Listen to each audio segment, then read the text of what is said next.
presença, eu quero agradecer a presença da Isabela, a doutora Isabela, porque eu estou substituindo a doutora Isabela na presidência da comissão. E, assim, é um prazer poder estar substituindo ela, que é uma pessoa tão especial. Então, eu quero agradecer a presença dela também, tá? Primeiramente, boa noite. Eu quero agradecer a sua disponibilidade, eu quero te agradecer em nome da OAB Campus, e especialmente em nome do Dr. Cristiano Miller, do presidente. Vou fazer uma breve apresentação, né? Dr. Marcelo, ele é advogado, ele é presidente da Comissão de Defesa e Assistência e Prerrogativas da OAB Rio.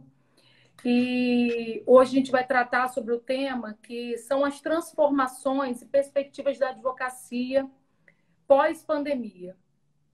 Não é isso? Sim. Então, assim, hoje, como a gente começou falando, a gente está vivendo um momento de grandes mudanças, grandes transformações. Na verdade, não é nem só na área jurídica, né? Em todas as áreas da nossa vida, né? Só que a gente vai tratar hoje, de modo especial, da advocacia, que é o meio que a gente trabalha e que a gente sobrevive, né?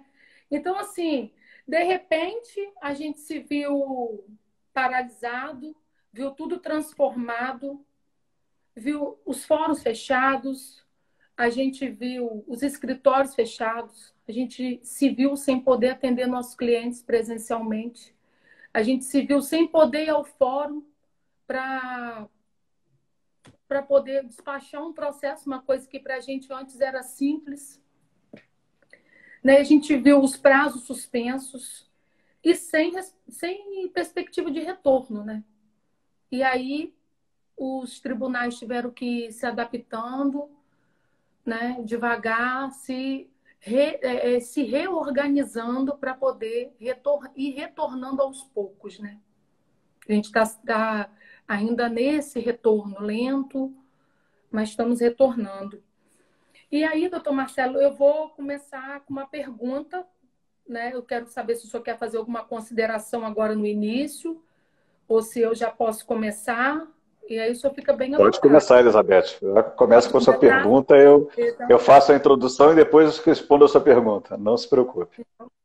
O senhor acha que esse novo, que a gente está vivendo um novo normal, né? O senhor acha que ele veio para ficar? O senhor acha que essas virtualizações das audiências, o que o senhor acha que vai acontecer com relação a isso? Qual a sua opinião? Bom, primeiro eu queria agradecer mais uma vez a oportunidade de falar para a Subseção de Campos, para todo mundo que está aqui nos assistindo, especialmente o presidente Cristiano Miller, que está fazendo um excelente trabalho. Vi aqui também conselheiros, né, presidente de comissão da OAB de Campos. Vi também entrar aqui nosso presidente da Subseção de Petrópolis, o Marcelo Schaefer. Obrigado, Marcelo, também pela audiência. Temos aqui também outras presenças ilustres. Nós temos o vice-presidente de seccional aqui, Clarissa Vencato, vi que entrou. Nossa presidente da Comissão AB Jovem, Amanda Magalhães, também está aqui. Enfim, muitas presenças ilustres aqui, pessoas que eu admiro bastante, que estão aqui nos assistindo, Elizabeth. Como você muito bem colocou, nós não temos respostas imediatas e nada, na verdade, aparece, nenhuma dessas soluções aparece como mágica. Né? A gente precisa de muito diálogo, diálogo com os tribunais, diálogo com os poderes, diálogo com a advocacia para a gente compreender para onde é que nós vamos, quais são as saídas possíveis para essa crise que se instaurou, porque na verdade a pandemia ela agravou a nossa crise econômica no estado do Rio de Janeiro. O estado do Rio de Janeiro já está vivendo um ciclo de baixa, de recessão, isso nós sabemos, principalmente depois dessa série de grandes eventos que nós tivemos. Nós entramos num ciclo que é um ciclo de dificuldade na economia do estado do Rio de Janeiro e a pandemia veio agravar essa crise. Então a gente precisa, na verdade, dar nome ao que está acontecendo. A gente está passando por uma crise econômica bastante severa. E é claro que nos momentos de crise, as saídas normalmente passam pela união, a união de esforços. A união do sistema OAB é muito importante nesse sentido, a união da advocacia. Não adianta cada um brigar por si. A gente precisa se voltar para a nossa entidade, conversar com a nossa entidade, nossas lideranças, que são os presidentes das subseções, nosso presidente da seccional, Luciano Bandeira, nosso presidente do Conselho Federal, Felipe Santa Cruz, nos juntarmos com essas lideranças e identificarmos quais são as saídas a partir de agora.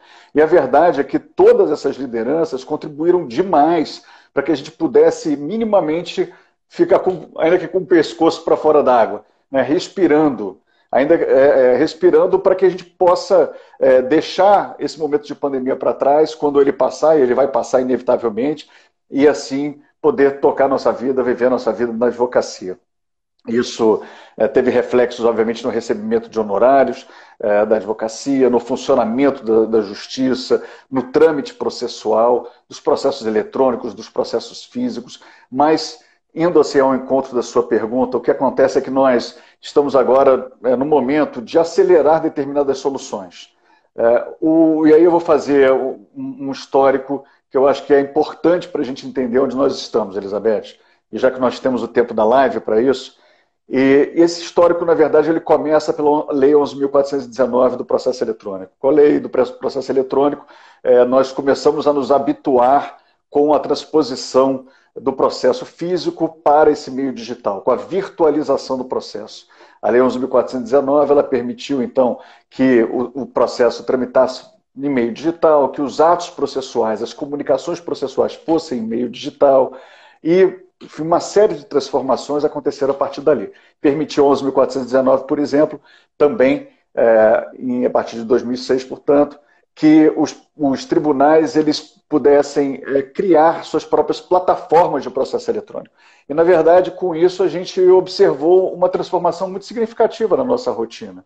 Nós não apenas nos dirigíamos ao Proger para fazer lá o protocolo da nossa petição, a gente não precisava mais entrar naquela fila enorme. Eu lembro muita clareza dos meus primeiros anos de advocacia, quando eu ia para a fila do Proger aqui no Fórum Central, eu ia uma fila enorme que a gente tinha que enfrentar, às vezes passava 40 minutos numa fila para entregar a nossa petição para o servidor.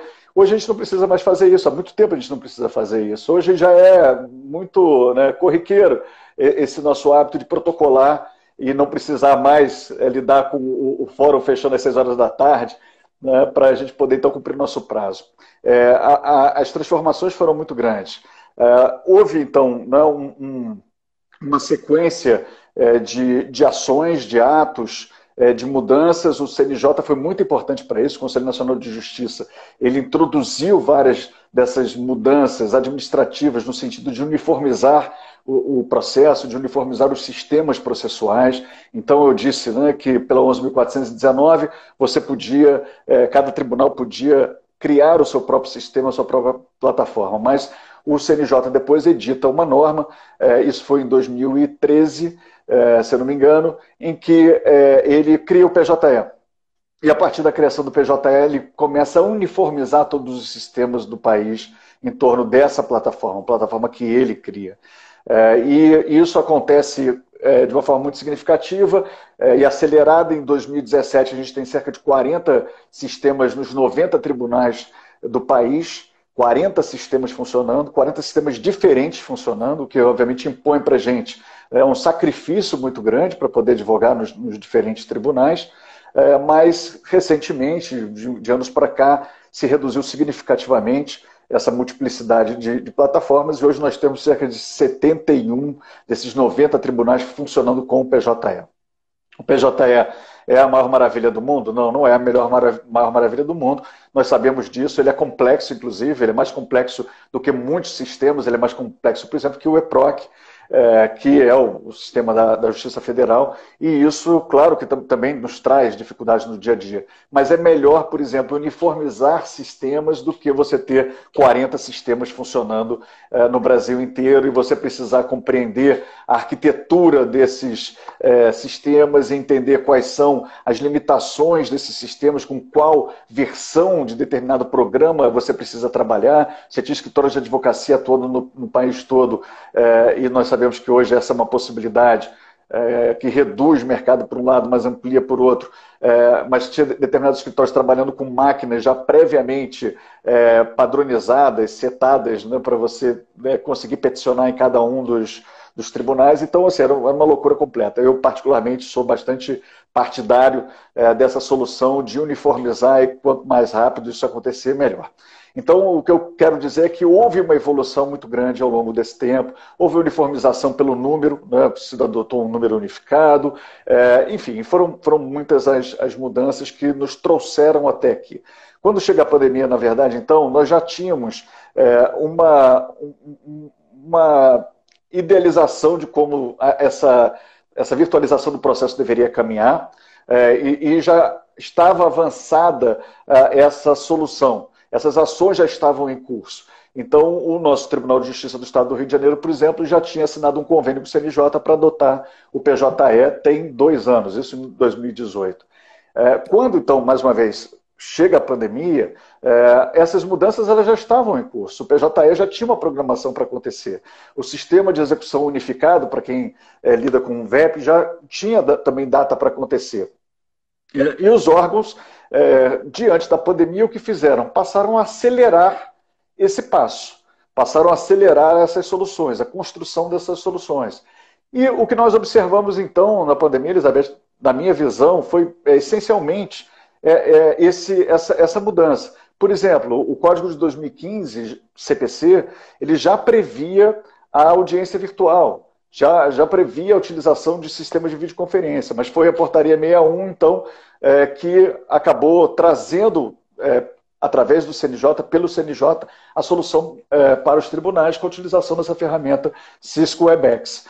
Então, essas mudanças, na verdade, elas já tinham uma programação, elas já aconteceriam de alguma forma, mas, sem dúvida nenhuma, que a pandemia fez com que isso se tornasse uma realidade muito rapidamente. E quando nós estamos na nossa casa, sem termos nos preparado para isso, é claro que há uma ansiedade muito grande. Não só nós não nos preparamos como advogados, o tribunal também não se preparou. E a verdade é a seguinte, lá na Lei 11.419, que eu mencionei no início desse histórico, especialmente lá no artigo 10, parágrafo 3º, existe uma obrigação do próprio Tribunal de Justiça, ou melhor, das justiças de uma forma geral, em se organizarem, em se estruturarem para poder executar, né, os seus serviços, para poder acolher os jurisdicionados. Então, o Tribunal de Justiça, nosso, é que teria, em tese, o dever de aparelhar enfim, as suas instalações, de se equipar para que o jurisdicionado tivesse acesso, claro, através do advogado. Mas não fez. Em grande medida, quem acabou assumindo essa responsabilidade, se substituindo ao tribunal, apesar da responsabilidade legalmente ser do tribunal, foi a OAB. A OAB que aparelhou 200 salas no estado do Rio de Janeiro inteiro. Então, continua fazendo, né? Continua fazendo. E continua fazendo isso. E na verdade, exatamente. Então, na verdade, assim, há uma cobrança muito grande por parte da advocacia especial, do jurisdicionado, mas da advocacia, em relação ao funcionamento dessas salas. Mas, a rigor, desde a Lei 11.419, lá no artigo 10, parágrafo 3º, quem tinha a obrigação de aparelhar as salas era a Justiça. Tá? Aliás, o Código de Processo Civil repete isso lá no 198. Então, assim, existia, como eu estava dizendo, existia uma lógica, uma construção para que nós chegássemos nesse momento e nós pudéssemos, de uma forma mais suave, virtualizar esse processo, passar por todas essas etapas da virtualização. E qual era a última etapa dessa virtualização? Justamente que o advogado, a parte e o advogado entrassem nesse processo virtual. E nós fazemos isso através dessas ferramentas de videoconferência. E a gente pode falar sobre vantagens e desvantagens de utilizar essas ferramentas de videoconferência. Eu não acho que elas servem para qualquer situação. Tem situação em que elas são importantes e eu acho que facilitam muito a nossa vida, e situação que eu entendo, e há um debate muito grande na advocacia, que elas não devam ser utilizadas. Então a gente pode falar sobre vantagens e desvantagens, mas o fato é o seguinte, nós chegamos nesse momento com muitas expectativas e entendendo que houve alguns atropelos, mas no final das contas o que aconteceu mesmo foi a aceleração dessa programação que já existia, para que a gente tivesse o processo eletrônico implantado, para que a gente tivesse a completa virtualização do processo. Essa fase que nós estamos chegando, então, ela aconteceria de qualquer maneira. Não foi a pandemia que fez com que ela acontecesse. ela foi acelerada por conta da pandemia. Então a gente precisa ter consciência disso. Por quê? Porque às vezes a gente fica com aquela impressão, mas quando a pandemia acabar, tudo vai voltar ao normal. Não, não vai voltar ao normal. Mas não vai voltar ao normal, não é necessariamente pela pandemia, é porque já existia uma programação para essas coisas acontecerem. Já existia uma programação, então, para o PJE ser implantado na Justiça Estadual. Já existia uma programação para a gente ter um módulo que é o PJE Mídias, para que as mídias fossem, de alguma forma, também protocoladas, né? Tivesse um acervo próprio para elas. Já existia uma programação do CNJ para o sistema de execução unificado entrar em operação, para ele, né, ser implementado nas varas de execução penal. Para sair um pouco da esfera do Poder Judiciário, já existia uma programação para um sistema eletrônico novo de processos /inquéritos nas delegacias de polícia do Estado do Rio de Janeiro. E isso foi implantado durante também a pandemia. Então, assim... que virtualizou, né? Digitalizou tudo, virtualizou todo o sistema, né? O INSS também, a gente faz processo eletrônico administrativo. Processo eletrônico, exatamente. Então, assim, essas são decorrências naturais, são decorrências lá da Lei 11.419. Tem algumas pessoas me fazendo pergunta aqui. Primeiro fizeram pergunta com relação ao marketing jurídico. Esqueci o nome do advogado, doutor Rafael. Fez uma... O que você acha com relação a esse... Qual a sua opinião com relação a esse marketing jurídico por conta dessa questão da pandemia? Eu vou também contextualizar, como eu estava fazendo, em relação aos avanços que a gente está percebendo por conta da pandemia, mas que aconteceriam inexoravelmente. Tá? Hoje, grande parte do mundo, das relações, acontecem através da rede mundial de computadores, da internet, e através das redes sociais. A gente sabe disso. Então, inevitavelmente, a nossa forma de encarar, né, a publicidade na advocacia tem que passar pela compreensão desses meios. Quais são os limites? Até onde a gente pode ir? O que você pode fazer? Você pode impulsionar, não se pode impulsionar as publicações? E aí, para a gente poder chegar a essa conclusão, Elizabeth, a gente precisa primeiro entender qual é a finalidade da norma, a finalidade do nosso código de ética. Não adianta a gente transpor o que existia, né, em termos de limites e códigos para publicidade no mundo físico para o virtual, se a gente compreender o porquê que existiam aquelas limitações no mundo físico.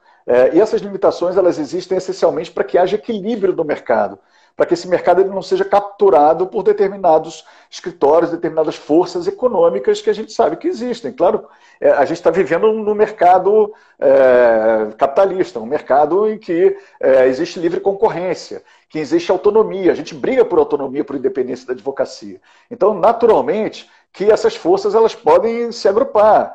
Pode haver uma força que economicamente seja muito forte em relação aos demais no mercado e que pode, né, concentrar uma parcela do mercado. Então, a ordem também tem esse papel de tentar equilibrar o mercado. O Código de Ética existe também nesse sentido.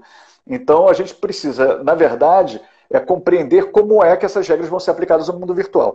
Eu, particularmente, acho que, na medida que você tenha um acesso irrestrito, todos têm, como advogados, acesso irrestrito à rede social, que essa propaganda, essa publicidade ela deveria ser, né, de alguma forma,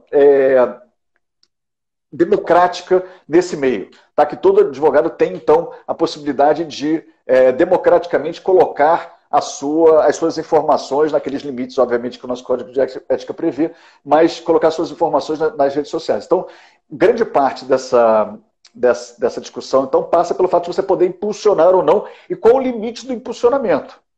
Tá? Então, esse é um aspecto essencial. Só que existe um problema, existe um gargalo, que, no meu entendimento, é a regulamentação da publicidade na internet, por parte de advogados e advogadas. Porque isso não está claro. A gente pega os nossos provimentos, a gente pega o nosso código de ética e isso não está absolutamente claro. E precisa estar, e pode estar.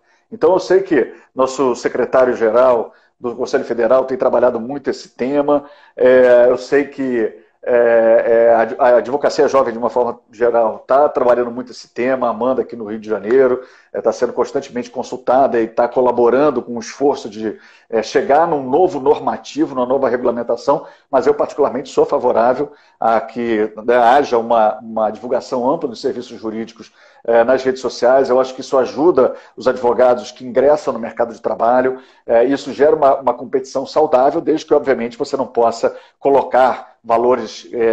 Hoje, a grande maioria entende que você não pode impulsionar nada, mas eu acho que você deveria regulamentar no sentido de poder impulsionar até um determinado limite, um limite baixo, e isso é absolutamente fácil de fiscalizar. Eu não acho que isso seja difícil, poderia haver uma forma, uma rotina de fiscalizar. Mas, assim, alguns limites precisam ser estabelecidos, mas limites objetivos. Doutor Marcelo, deixa eu te fazer uma pergunta. Qual a sua opinião com relação a essas mudanças? O senhor acha que tem impacto na resolução dos conflitos, naquelas técnicas de resolução, que é a conciliação, a mediação? Qual a sua opinião? Estou falando no momento atual? Esse momento que a gente está vivendo, de pandemia, pós-pandemia. Então, eu vou te falar da minha impressão assim, do antes e do durante a pandemia, tá? Eu já sou extremamente favorável a métodos alternativos de solução de conflitos. Sou extremamente favorável e entusiasta da mediação, extremamente favorável e entusiasta da arbitragem. Eu acho que assim, o Estado, né, o aparelho do judiciário, ele não suporta mais a litigiosidade. Eles chegam num determinado limite. E eu sei que o Rio de Janeiro está com um déficit enorme de juízes, né? E nós brigamos muito para que novos concursos sejam feitos. Existia uma expectativa muito grande em relação ao concurso este ano, e a gente sabe que várias vagas precisam ser preenchidas, porque as comarcas não podem ficar abandonadas, a gente não pode ficar, né, refém de uma situação de juízes que são titulares em uma comarca e ficam servindo substitutos em outra, e aí, obviamente, isso, sinceramente, se torna até mais caro para o Poder Judiciário, na medida que precisam ser pagos adicionais para esses magistrados. Então, é óbvio que tem que ser feito concursos públicos, mas eu acho que não é uma questão só de nós preenchermos as vagas atuais da magistratura. A gente precisa, na verdade, compreender que conflito ele não necessariamente precisa passar pelo judiciário. E aí, quer dizer, tem dois aspectos. Um é, obviamente, da solução de conflitos e como isso impacta na sociedade. Uma outra coisa diferente é como é que o advogado vai se remunerar quando ele participa desses métodos alternativos de conflito. E aí, sinceramente, é uma questão de aculturar a advocacia em relação a esses métodos. Porque, Elizabeth, eu posso te dar absoluta certeza que é muito possível e o advogado ele pode ganhar tanto quanto no processo judicial ou mais. É só uma questão dele saber trabalhar com esses métodos. Vamos falar só da mediação. Para você ter uma ideia, quando uma mediação acontece, o ideal é que ela seja sempre acompanhada de advogado, e nós defendemos que a mediação tem que ser acompanhada por advogados de cada parte, cada uma das partes. Mas além dos dois advogados que acompanham cada uma parte, por exemplo, nós temos o mediador, a figura do mediador, que também pode ser advogado. Então, imagine, quer dizer, um conflito que normalmente era solucionado por duas partes, né, em conflito, com um juiz, ou seja, normalmente um advogado de cada lado, né, defendendo os seus clientes, e o juiz agora pode contar com mais um advogado. Você pode ter mais um advogado, de alguma forma, trabalhando, funcionando ali, para resolver aquele conflito. Na arbitragem, você pode ter, às vezes, dependendo do tipo de conflito, você pode ter um árbitro que é advogado, mais um advogado para cada uma das partes, também, né, somando 3 advogados, ao invés de 2 num litígio tradicional. Só que, às vezes, você pode ter um painel de árbitros formado por até 3 árbitros, e os 3 podem ser advogados. Quer dizer, você pode ter 5 advogados funcionando na resolução de um conflito. Então, assim, isso é mercado. Então, o que nos cabe, na verdade, é a compreensão de como ganhar dinheiro com isso. É como cobrar de um cliente. É muito melhor nós convencermos o cliente de nos remunerar com um percentual de êxito, por exemplo, se aquela causa terminar antes de um determinado período, se nós não levarmos ao judiciário, convencermos o nosso cliente de nos remunerar por hora, e recebermos todo esse valor, às vezes em 3 meses, 4 meses, do que a gente esperar um processo se arrastar por 10 anos. Então, a questão da gente conseguir valorizar o nosso tempo também. Porque, claro, nós temos um hábito que é construído desde os bancos da faculdade, das nossas práticas primeiras de estagiário e de advogado, de aguardar 10 anos para a conclusão de um processo. Mas a gente consegue se remunerar, como todo trabalhador consegue se remunerar, com 3 meses, com 6 meses. É só a gente saber cobrar do cliente. É isso aí. Justamente. Então, assim, essa é a minha visão, tá, Elizabeth, assim, em relação aos métodos alternativos de resolução de conflito. Bom, mas aí vem a pandemia. E quando vem a pandemia, a gente tem dificuldade de acessar o judiciário, até, né, o judiciário tem bastante se vangloriado de que tem produzido mais. Se entrar no site do Tribunal de Justiça, você vai ver, né, eles noticiam bastante, informam bastante que novas soluções, um número maior de demandas têm sido julgadas, mas a gente sabe que essa dificuldade de contato presencial acaba também prejudicando um pouco o nosso acesso ao judiciário, por várias razões, né? Então, mais uma vez, eu também compreendo que tem determinadas ferramentas que trazem facilidades para a gente, mas nem todas as ferramentas tecnológicas facilitaram o nosso período durante essa pandemia, nosso trabalho durante a pandemia. Então, me parece que quanto mais a gente conseguir fugir do aparelho do judiciário, quanto menor o número de demandas que a gente apresente ao judiciário, melhor. E aí, saber trabalhar. Isso, saber trabalhar dentro dessa nova lógica. Com certeza, na minha perspectiva, muito melhor. Também acho. Na minha perspectiva, muito melhor. E mais, assim, se a gente não o fizer, às vezes são os clientes que o fazem. São os clientes que criam plataformas virtuais de mediação. Então a gente precisa estar antenado para mudança. Tem algumas mudanças, Elizabeth, que são independentes da nossa vontade. A mudança que é produzida pela tecnologia, ela é inexorável. Ela não, a gente não tem como brigar contra ela. A gente não tem como imaginar que a nossa rotina ela voltará a ser a mesma de antes da introdução dessas ferramentas tecnológicas. E o mercado também muda de acordo com, né, as necessidades da economia. Então, esse mercado ele pode ditar formas diferentes de resolução de conflitos, como, mais uma vez, acontece em relação a grandes fornecedores que criam suas próprias plataformas de mediação. Então, o advogado ele compreender que ele pode ser parte disso, não lutar contra isso no sentido, né, de tentar resgatar um mercado que não existe mais. Mas ele ser parte disso, ele se inserir nisso e ganhar, né, os seus honorários, ganhar a sua remuneração nessa nova dinâmica, isso é fundamental. Então, assim, não adianta dar murro em ponta de faca. Tem coisas que, na verdade, são fruto, né, às vezes, de desrespeito da lei, de desrespeito de prerrogativas. Contra essas, a OAB pode e deve se insurgir. Mas a gente não consegue mudar a dinâmica de mercado. Isso não existe. A gente precisa compreender que novo mercado é esse que vai emergir, né, vai subsistir pós-pandemia. E esse mercado é um mercado que a gente, enfim, ou a gente se insere nele ou a gente vai ser excluído. Não tem uma outra alternativa. A gente está tendo que virtualizar os escritórios, né? A gente está tendo que se preparar, nós, né, para receber o nosso cliente dentro do nosso escritório. A gente está tendo que se preparar até mesmo para orientar o cliente na hora de fazer uma audiência virtual, por exemplo. Então, essa virtualização, ela é necessária também, né? Essa virtualização é necessária. E aí vamos falar um pouco, por exemplo, dessa virtualização no âmbito administrativo. Poder Executivo, né? Eu estou me referindo aqui ao Executivo. No Judiciário já caminhou. O Poder Executivo está muito, muito atrás, a gente sabe disso.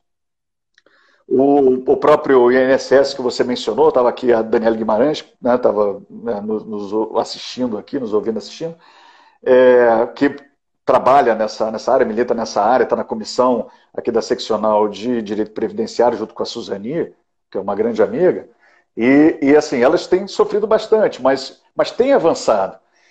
Uma forma da gente democratizar, ampliar o mercado de trabalho para a advocacia, a gente tem essa consciência hoje, é justamente de gerar a formalização, a virtualização e a melhor organização dos processos administrativos.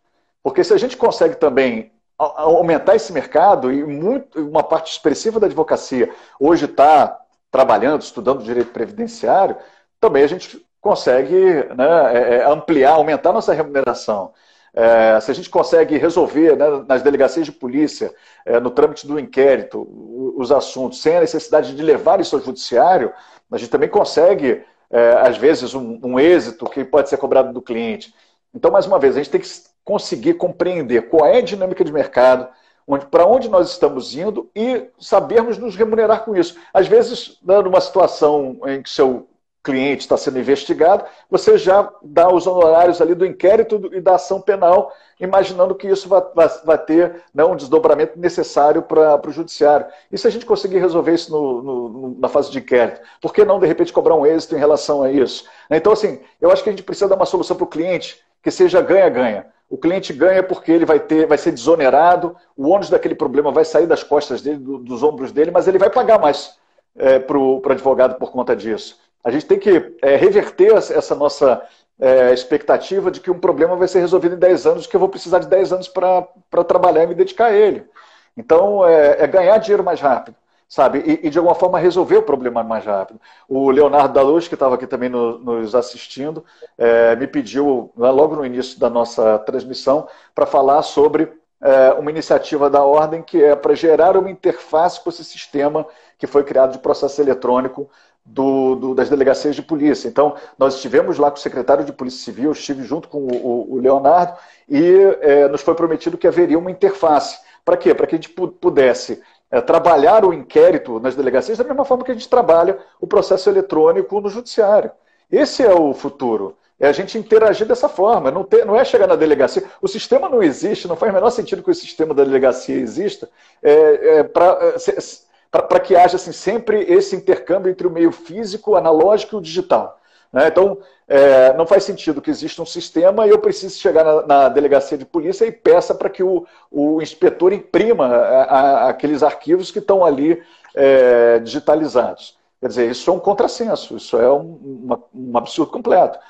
Aquele sistema ele precisa gerar uma interface para que a minha interação com ele também seja virtual.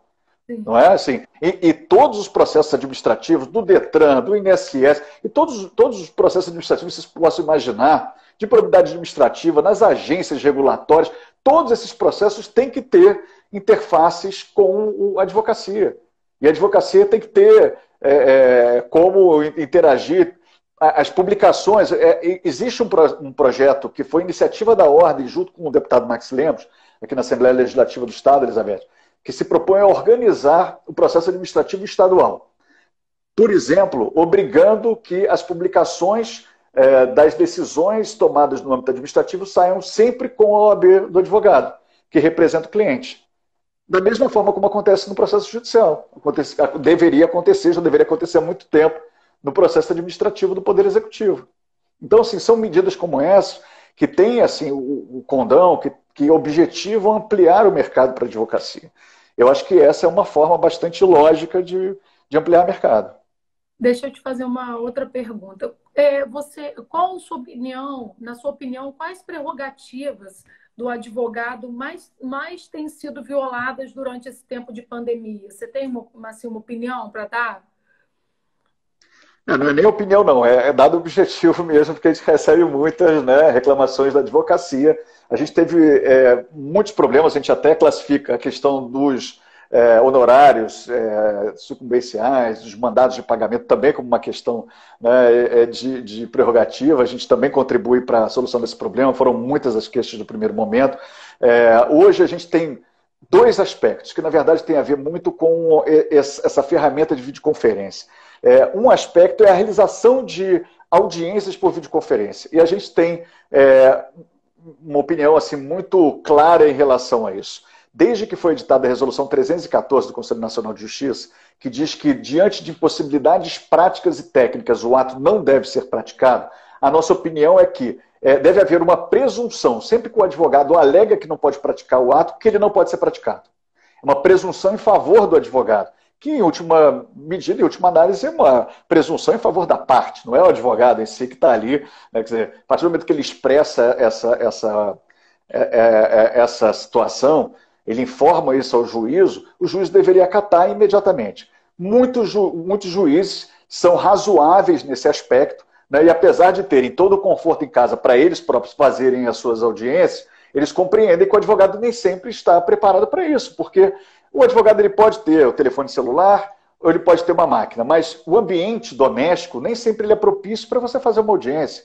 Você tem filhos em casa, você tem parentes em casa, às vezes você está cuidando de pessoas com algum tipo de doença, você tem ruído. O celular não é o melhor instrumento para você fazer audiência, porque o tempo todo pode entrar uma ligação, interromper aquele raciocínio, interromper a transmissão. Às vezes você está com dificuldade de conexão, às vezes você não tem a banda larga. Quer dizer, tem várias coisas que de alguma forma interferem muito nessa transmissão. Então, poder alegar que existe uma impossibilidade prática e técnica nos termos da Resolução 314, eu acho que é algo absolutamente razoável. Só que nem todos os juízes entendem dessa forma, impuseram a realização de muitas audiências, e isso gerou bastante reclamação, que a gente foi caso a caso resolvendo e explicando para o judiciário simplesmente o seguinte, Elizabeth, isso vai gerar nulidade. Na medida em que... vai gerar um retrabalho para o judiciário. Faz muito mais sentido, é muito mais lógico que o judiciário compreenda que deve acatar, né, essa informação do que o judiciário insistir em realizar, em praticar um ato processual que eventualmente não consiga ser praticado por impossibilidade prática e técnica, que é demonstrável e a OAB vai entrar assistindo esse advogado através da sua comissão de prerrogativas, tanto da seccional quanto das subseções, e vai brigar até o fim para que esse prazo seja devolvido, para que essa audiência seja realizada novamente, e só vai atrasar o curso processual. Então faz muito mais sentido que todas as partes se unam com, né, uma solução que seja clara para todos. O meu amigo Marcelo Aleluia fez uma pergunta que eu acho muito interessante, não sei se é essa que você já ia ler agora. Era essa que você ia ler, não? Porque eu ia te falar para não esquecer dessa, não precisava ser agora, mas eu quero responder essa, da digitalização. É essa, não? Dos processos? É essa mesmo, da digitalização, isso. Então pronto, aleluia. Meu amigo Marcelo Aleluia, que é advogado lá em Niterói, grande amigo também, de muitos anos. A sua pergunta eu acho que é muito importante, por isso que eu não consigo ler todas aqui em tempo real, porque são muitos que vão subindo, e todos sabem que numa live, né, a gente tem um espacinho muito pequeno aqui de leitura dessas mensagens. Mas eu pesquei essa do Marcelo Aleluia, que pergunta sobre a digitalização dos processos. O que acontece, gente? Eu vou dar a resposta um pouco mais elaborada, mais estruturada. O que acontece? Hoje o nosso Tribunal de Justiça tem 4 milhões de processos. Tá? Desses 4 milhões de processos, cerca de 44% ainda tramitam em meio físico. Só para vocês terem uma ideia da grandeza disso. Ou seja, eu estou falando aí de 17 milhões de processos que tramitam ainda, não é isso? 17 milhões de processos que tramitam ainda em meio físico, grande parte deles em juizados especiais. Isso vai, né, de alguma forma, terminar em algum momento, porque você já tem a grande parte dos novos processos, 95% dos novos processos que ingressam são processos digitais. Tá? O PJE está sendo implementado em juizados especiais, então a tendência é você terminar esse acervo. Só que em quanto tempo você terminaria de digitalizar isso no curso normal? Em muitos anos. Muitos e muitos anos, décadas, não sei. Se você tiver uma iniciativa do judiciário para digitalizar isso tudo, ainda que ele coloque todos os esforços possíveis nisso, mesmo assim você teria muitos anos para acabar de digitalizar esse acervo. Vide, por exemplo, o esforço que o TRT aqui do Rio de Janeiro está fazendo, que contou, aliás, com o apoio da própria Ordem dos Advogados. A gente entendia que quanto mais rápido isso acontecesse, melhor para a advocacia. Nós colaboramos muito com esse esforço do TRT. Então, se o Tribunal de Justiça começasse a fazer isso agora, demoraria muito. O Tribunal de Justiça, então, através do ato conjunto número 25, o artigo 19, ele permitiu que os autos fossem digitalizados. E isso, de alguma forma, veio ao encontro também da nossa necessidade. E eu vou explicar por quê. E aí eu vou desfazer uma dúvida que está acontecendo na advocacia, porque, de acordo mesmo com o ato conjunto número 25, existe lá um dispositivo, acho que é o 18, em que diz que o servidor ele pode pedir para que esses atos sejam digitalizados. Ele pode digitalizar ou pedir para que sejam digitalizados. E às vezes dá a impressão de que é impositivo, mas não é, porque se você vai no artigo 19, está ali claramente dito que não pode haver a obrigatoriedade de pedido de digitalização. Essa digitalização, então, na verdade, é do nosso interesse. não é só do interesse do judiciário, é do interesse do jurisdicionado, é do interesse do advogado e da advogada. Eu, particularmente, acho ótima essa solução, porque ela vem no mesmo... E aí não é uma questão de interpretação, mais uma vez, não é obrigatória. Não é obrigatória. E vocês podem recorrer à Comissão de Prerrogativas da Subseção, da Seccional, para fazer prevalecer, né, esse artigo 19 lá do ato conjunto número 25, se houver qualquer tentativa nesse sentido. Então, assim, vem ao encontro da necessidade da advocacia e reproduz um modelo que deu muito certo na Justiça Federal. A Justiça Federal também permitiu que os autos eles fossem digitalizados pelas partes. E ela conseguiu um avanço muito expressivo. Ela conseguiu realmente resolver em grande medida o acervo físico que ela tinha. Então, desse acervo que eu falei para vocês, que é de 44% de cerca de 4 milhões de processos, ou seja, né, 17 milhões de processos físicos ainda, se a gente não tiver uma medida drástica como essa, se a gente não tiver, né, enfim, um esforço, medida drástica nesse sentido, se a gente não tiver um esforço que seja coletivo, a gente não vai conseguir dar conta desse acervo todo físico e a gente vai continuar dessa forma híbrida, funcionando com um acervo físico e acervo digital. E, sinceramente, eu acho isso um horror, porque chega uma pandemia como essa que aconteceu, a gente teve diferenças de trâmites, a gente teve prazos físicos que eram suspensos, prazos eletrônicos que continuavam, e depois o prazo eletrônico foi suspenso também, e aí depois eles passaram a correr juntos, agora mais recentemente. Enfim, a confusão é tão grande, e aí você teve plantão extraordinário, você teve um regime extraordinário no primeiro momento, aí você teve um plantão extraordinário que o CNJ implantou, aí depois se permite o peticionamento eletrônico através do portal e acaba com o plantão extraordinário, o peticionamento eletrônico em autos físicos também. Então, gente, é uma confusão. Eu, particularmente, prefiro que essa digitalização aconteça também, se o advogado assim desejar, se a parte assim desejar, por iniciativa das partes. Eu acho que todo mundo ganha com isso. O judiciário sim tem recursos para isso, acho que o judiciário já deveria ter usado grande parte desses recursos do fundo dele em estrutura, aliás, o fundo é exatamente para isso, quando nós recolhemos custas e uma parte vai para o fundo, é exatamente para isso que serve esse fundo, para estruturar o judiciário. Ele já não se estruturou de acordo lá com o artigo 10, parágrafo 3º da 11.419, poderia fazer isso, mas... de qualquer maneira, eu acho que essa questão do acervo físico não é uma questão que é só dos judiciários, não é só a questão de empurrar a responsabilidade deles, não é só uma questão financeira, é a questão de quanto tempo se levaria para se fazer toda essa digitalização do acervo. Então, eu particularmente acho, Elizabeth, que quanto antes, melhor. E aí eu acho que isso vem no sentido de ajudar a todos. E, mais uma vez, ressalto aqui, para quem não ouviu uma das partes, né, aqui dessa fala, que diante de uma exigência nesse sentido de digitalização, que recorram ao OAB, que peticionem primeiro nos autos, dizendo, olha, não há obrigação de digitalizar, de acordo então, com o ato conjunto número 25, artigo 19, mas, se houver insistência, por favor, recorra à Comissão de Prerrogativas, porque nós vamos, sem dúvida nenhuma, insistir nesse ponto, porque não existe obrigatoriedade, não pode existir obrigatoriedade. Eu li uma matéria do CNJ, se eu não me engano, que fala que o tribunal julgou tiveram mais de 9 milhões de sentenças. Não sei se você viu isso. Você, na sua opinião, você acha que houve, assim, os tribunais se tornaram mais eficientes com essa pandemia, com tudo que a gente está passando hoje? É difícil você falar em eficiência de uma forma geral, porque sim, durante esse tempo houve muitos distúrbios, né, na atividade jurisdicional. Então, assim, ele não foi eficiente num primeiro momento, por exemplo, no sentido de receber as demandas. Foi criado um plantão, tinha juiz que não era criminal, que recebia habeas corpus, aí declinava competência, era uma confusão danada. Então, assim, dizer que ele foi eficiente em todos os aspectos não foi. Agora, sem dúvida nenhuma que houve uma melhora, eu pelo menos senti isso, não sei como é que os advogados que estão nos assistindo interpretam, mas eu acho que houve uma melhora, por exemplo, na qualidade das decisões. As decisões se tornaram mais aderentes, né? De alguma forma, claro, o magistrado trabalhando de casa, o servidor trabalhando de casa, ele tem uma situação mais confortável para poder despachar, para poder sentenciar. enfim, emitir qualquer tipo de decisão.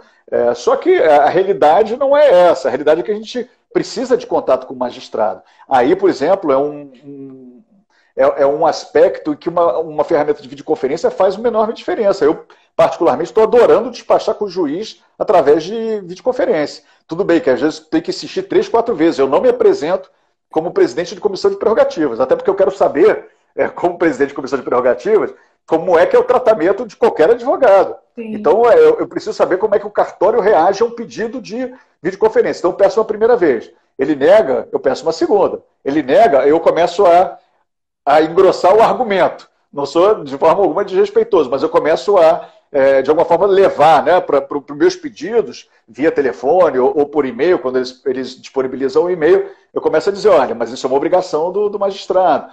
Está ali no artigo 7º da 8.906. Né? Esse contato ele precisa ser feito. Se hoje existe a ferramenta... A ferramenta Cisco Webex, então que seja feito pelo Cisco Webex. Se o magistrado não tem familiaridade com essa ferramenta, que ele atenda o telefone, mas ele não pode deixar de me atender. Então, assim, eu vou levando os pedidos cada vez mais... Como? Essa semana aqui saiu, por um equívoco, saiu um erro, teve um equívoco numa sentença da Justiça Federal. Aí, imediatamente, a nossa comissão tomou ciência do que estava acontecendo, entrou em contato com o servidor, porque tem um servidor de lá que criou um grupo no WhatsApp com vários... eu soube. Muito bacana isso. Muito bacana. Imediatamente entrei em contato com ele e ele perguntou para mim, você quer que a juíza entre em contato com a senhora por meio do Cisco Webex? Pode entrar. Então, imediatamente a gente conseguiu resolver tudo. Ela se retratou, já normalizou. Mas tem juiz que tem muita resistência ainda, né? A gente tem enfrentado... Elizabeth, vão ter 2 trabalhos, assim, na minha visão. Vão ter trabalho de resistir e trabalho de ceder. Sim. Assim, não tem uma outra forma da gente lidar com essa resistência. Assim, respeitar o trabalho do magistrado é respeitar, enfim, ele entregar a atividade jurisdicional, realizar a atividade jurisdicional, entregar as decisões. Ter contato com o advogado faz parte da nossa rotina de processo, entendeu? Então, assim, eu sou insistente até o magistrado ceder e ele apresentar alguma forma de contato. Não, obviamente que a gente não pode... Do que a gente não pode... qual a palavra que eu vou usar? A gente tem que enfrentar. Não tem como você recuar em função disso, sabe? A gente vê várias das nossas prerrogativas de jeito nenhum. A gente sendo violado e você não tem como recuar, você tem que se impor, né? Naquela situação ali, você tem que chegar... que você pode fazer isso da forma mais serena do mundo, assim, mas, sabe, mostrando o seguinte, olha, eu preciso, no caso, né, falar com o magistrado, eu preciso despachar com o magistrado. Mas assim... muito sereno. Não, mas assim, mas você pode usar a força do argumento, porque o argumento é muito bom. E assim, na medida que a OAB, na verdade, acabe institucionalizando uma questão que é individual, isso só traz mais trabalho para o servidor, isso só traz mais trabalho para o magistrado, entende? Então, assim, eu procuro mostrar, sempre que eu tenho algum nível de conflito nos meus processos, ou que eu estou representando como presidente da comissão de prerrogativas um advogado, um colega nosso, eu tento mostrar ao servidor que ele vai ter muito mais trabalho se a gente tiver, né, que diligenciar, que ajuizar a representação. E não eu não faço ameaça, juro para você, não é a questão de... Essa é a questão de mostrar que cada um tem o seu papel na administração da justiça. Sabe que o magistrado tem o dele, que o servidor tem o dele, e todo mundo tem que se respeitar. Entendeu? Então, senão eu não preciso ficar, sabe, o tempo todo declamando o artigo 133, entendeu? Para poder convencer os servidores que eles têm que fazer esse trabalho, e que eles vão ter mais trabalho conosco se não... Eu vou querer decorar esse artigo, vou chegar, vou falar ele para todo mundo. Mas assim, olha, eu vou te dar um exemplo, tá? Anteontem, a nossa colega lá de Seropédica, Jucimar, ela me pediu para intervir numa situação de conselho tutelar. E eu sei que teve problema também em Campos. Tá? Por quê? Porque os conselheiros tutelares, eles entendem que eles não devem dar acesso aos procedimentos internos para os advogados das partes interessadas. Bom, Eu falei, Jusimar, deixa eu telefonar lá para o Conselho Tutelar, porque a intenção até, né, da colega já era, vou fazer registro de ocorrência e tudo mais por abuso de autoridade. Eu falei, olha, deixa eu só dar um telefonema, porque eu também acho que em situações mais drásticas a gente deva usar a lei de abuso de autoridade, mas eu acho que a lei de abuso de autoridade não é para tudo, tá? Eu acho que a gente tem que utilizar com muita parcimônia, porque senão a gente acaba banalizando o uso e, na verdade, a gente também não tem a mesma força para poder exigir cada uma das suas sanções. Então, liguei lá para o Conselho Tutelar. E aí conversei exatamente com a conselheira, por acaso foi a própria conselheira que me atendeu, e eu falei, olha, fulana, eu entendo assim, toda a sua preocupação, eu sei que vocês estão zelando aí pelo interesse da criança, eu sei que né, isso deve ser sempre tratado em sigilo, mas compreenda o seguinte, o pai ele deve ter acesso ao procedimento, é o filho dele que de alguma forma está sendo, né, tá sendo objeto aí da proteção do conselho. E o pai é o primeiro né, responsável pela criança. A tutela do pai, né, enquanto ele tiver o poder familiar, né, assim, é absolutamente vital. Depois vem o Estado. Então, você não pode ter um procedimento de um menor que não seja acessível pelos pais. E, naturalmente, quando o advogado pede acesso a esse procedimento, ele está fazendo isso em nome dos pais. Então, particularmente naquele caso, o pai tinha pedido uma guarda provisória, tinha sido concedida, ele próprio que noticiou um determinado fato, não, um determinado evento para o Conselho Tutelar. Então, assim, eu mostrei por A mais B que ela tinha que ceder. Aí ela disse o seguinte, não, mas isso eu só respondo ao judiciário. Aí eu falei, fulano, deixa eu te explicar a situação. Se eu tiver, por exemplo, um processo de guarda compartilhada em aberto, eu posso pedir isso para o juiz, eu posso peticionar o juízo, e ele eventualmente vai mandar que você entregue essa cópia do procedimento para o advogado. Agora, olha a situação que você vai me causar. Olha o trabalho que a gente vai ter. Se não tiver um processo de guarda em curso, eu vou ter que impetrar um mandado de segurança. Se eu impetrar um mandado de segurança, sabe o que isso vai significar? Que você é uma autoridade coatora. E se você é uma autoridade coatora, é porque você, na verdade, está desrespeitando a lei. Então, você na verdade, está se submetendo a uma situação que eu não quero te submeter. Eu só quero que você entregue o inquérito. Porque o pai tem direito ao procedimento, porque o pai tem direito de receber cópias desse procedimento. Então, assim, e aí, no final das contas, eu passei meia hora, 40 minutos conversando com ela. Você vê que grande parte das situações que a gente enfrenta no dia a dia, o servidor ou o conselheiro, nesse caso, não conhece as prerrogativas, não sabe quais são os seus limites sabe, até onde pode ir, o que pode efetivamente fazer. Sabe? Então, assim, são situações como essas que de vez em quando a gente precisa ser didático, né? E que a gente precisa explicar com muita... Vou ter que te interromper, porque a gente só tem, acho que 4 minutos agora. Já Então, já está acabando? Passou rapidinho, né? Tá bom. Então, assim, verdade. eu vou te passar a palavra. Eu, primeiramente, quero agradecer a todos que estão aqui, porque se eu não interromper, a nossa chamada vai cair. A nossa live vai cair. Então, eu quero agradecer a todo mundo que está aqui, né? Acho que foi um papo muito bom. Acho que foi, na minha opinião, bem esclarecedor. Acho que tem que ter mais, porque tem outras coisas para ser conversadas. E eu quero que o senhor dê a palavra final, as suas considerações finais, lembrando que a gente tem só mais 3 minutinhos. Elizabeth, só quero mais uma vez agradecer aqui a oportunidade de falar com os advogados de Campos. Eu vi essa audiência, acho que foi muito boa, você ter 30, 40 pessoas simultaneamente vendo, assim, essa é a prova de que as pessoas estão realmente interessadas nesse momento, querendo dialogar. A gente viu muitas das perguntas, tentou responder ao máximo.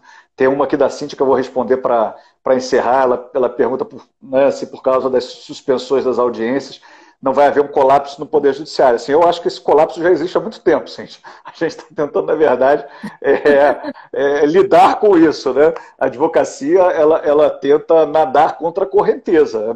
Essa é a verdade. Quando você tem processos que duram 10, 15 anos, né, em grande medida o que a gente faz é lutar pela nossa sobrevivência, pela sobrevivência do nosso cliente, mas o que eu quero dizer como mensagem final, se ainda der tempo, é que a ordem está sempre à disposição, tanto de Campos quanto da seccional, para tratar de cada um desses temas, para respaldar e amparar o advogado em qualquer caso desses de violação de prerrogativas. Ele está sempre à disposição. Te agradeço mais uma vez pela sua disponibilidade, te agradeço em nome da OAB Campos, em nome do nosso presidente que está aqui assistindo a gente, dos meus colegas fazem parte do conselho comigo. Tem vários colegas aqui que trabalham comigo, são meus parceiros, e, assim, e tem vários né, que a gente trabalha todo dia. Te agradeço muito, doutor Marcelo. Me coloco à sua disposição, a OAB daqui também, nossos colegas, tá bom? Muito Tá bem, obrigada. Elizabeth. Eu que agradeço mais uma vez a todo mundo. Um abraço, Cristiano. Tá? Fica com Deus. Um abraço. Até logo. Tchau.